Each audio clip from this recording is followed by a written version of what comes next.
मेरे जीवन में कोई पुरुष नहीं है, फिर मैं इतना ज्यादा समस्या हो जाती है कि नींद खुलते ही फिर क्रिया हो जाती है, फिर मतलब ये पूरा। उसका सिद्धांत भी है, यह है कि मासिक धर्म के एक सप्ताह के बाद जब पवित्र होती है स्त्री तो उसको वेदना होती है, और सिद्धांत भी है। तो अब उसको सहना पड़ेगा। जब पति नहीं है तो व्यभिचार की आज्ञा तो शास्त्र देता नहीं है। फिर राधा राधा राधा राधा रटकर ब्रह्मचर्य धारण करना चाहिए, ब्रह्मचर्य की भावना पुष्ट करनी चाहिए। अब इधर अपने जीवन को इस तरह से बर्बाद करने से तो कोई लाभ मिलेगा नहीं। अगर हम अन्य प्रक्रियाओं को स्वीकार करते हैं तो वो सब निषेध ही हैं, वो हमारे जीवन को नष्ट ही करेंगी। तो हमें लगता है कि या तो पुरुष का वरण कर ले, किसी सदपुरुष का वरण कर ले और अपनी गृहस्थ धर्म से रहे, और या फिर उसको सहन करके ब्रह्मचारी बना रहे। ऐसा नहीं है कि हमारे अंदर जैसा आवेश आया, वेग आया, हम वैसे ही कर ले। फिर तो हम में और पशु में अंतर क्या रह गया? हम मनुष्य हैं, वेग आता है, राधा राधा राधा राधा, शांत भाव, कोई क्रिया नहीं करनी, कोई बस 2-4 दिन में शांत हो गया। अगर हम अभ्यास करें तो 2 मिनट में शांत हो जाए। ठीक तब होता है जब ज्ञान हो जाता है। तो खूब भजन करो, ब्रह्मचर्य से रहो, भगवान से रो, कोई इधर उधर की क्रियाएं मत करो। और आजकल जैसे व्यवहार हो रहे हैं कि आज इस पुरुष से कल उस पुरुष से, ये मतलब बहुत गंदी बात है और इससे दुर्गति प्राप्त हो जाएगी। इसमें धर्म नहीं है, बिल्कुल पाप ही पाप आचरण है। बहुत संभल के, बहुत सावधानी से कदम बढ़ाओ, जिंदगी कहीं खतरे में ना पड़ जाए। अगर ब्याह नहीं करना तो ब्रह्मचर्य से रहो, ब्याह करना है तो किसी अच्छे पुरुष का भगवान से प्रार्थना करके, देख समझ करके उसको तब, शरीर को तब देना चाहिए जब आजीवन के लिए व्यवहार हो जाए। शरीर को नहीं देना चाहिए। हम दोस्ती कर सकते हैं, व्यवहार कर सकते हैं, लेकिन व्यभिचार नहीं कर सकते। हम तब तक शरीर को नहीं देंगे जब तक आप हमारी परीक्षा में पास नहीं हो जाओगे। खूब देख समझ करके, सुनकर, और जब शरीर दे देंगे तो आजीवन के लिए दे देंगे। ये डिवोर्स फिवोर्स ये हमारे सनातन धर्म में नहीं है। हमारे धर्म में है, एक बार समर्पित का हाथ मिलाया तो आजीवन निर्वाह किया। पीछे डिवोर्स आदि के शब्द ही नहीं थे। तो हमें लगता है गंदे आचरण करके जीवन को व्यर्थ में क्यों बर्बाद किया जाए, बहुत संयम से रहा जाए।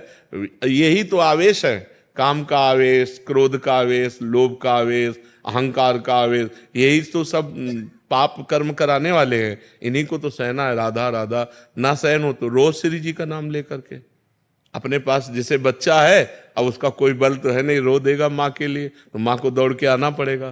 तो हमारा बल क्या है? श्री जी है। तो हम जब हम विकल हों, कोई हमें आश्रय, तो हम गंदी क्रियाएं नहीं करेंगे, रो देंगे कि प्रभु आप देख लो। वो जहां रो दिया तो ऐसा संभाल देंगे कि आजीवन संभल जाओगे। बहुत अच्छे बच्चे हो, अपनी बात कह रहे हो तो इस बात को समझो, इधर उधर की चेष्टाओं में मत फंसना।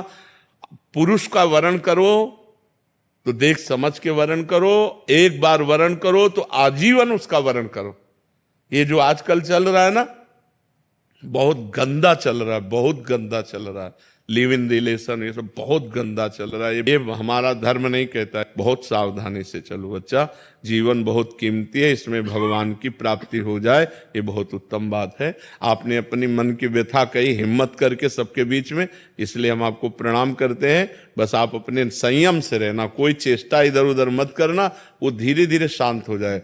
जैसे आज हमको 100% जलाया, हम सह गए, तो कल 90% जलाएगा, फिर 80%, फिर धीरे धीरे धीरे धीरे फिर खत्म हो जाता है। बच्चापन से बाबा जी 13 वर्ष की अवस्था से, और जिंदगी में किसी माँ बहन को, पीछे जब गंगा किनारे जवानी पूरी रही, अब तो इसलिए देख रहे हैं कि प्रश्न उत्तर बातचीत सब ऐसा नहीं, पर जिंदगी में हमने ऐसे नहीं देखा।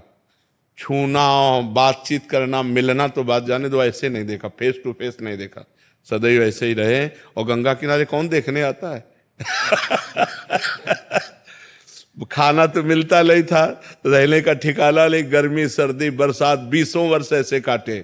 धीरे धीरे धीरे धीरे धीरे तब वही अनुभव कह रहा हूं कि पहले 100%, फिर 90% उसको देखा है, फिर 70%, फिर कम परसेंट होते होते होते अब शांत एकदम। जब शांत हो गया तब सब कुछ मिल गया। जब शांत नहीं था तो ना खाने का था, ना रहने का था, ना कुछ नहीं था।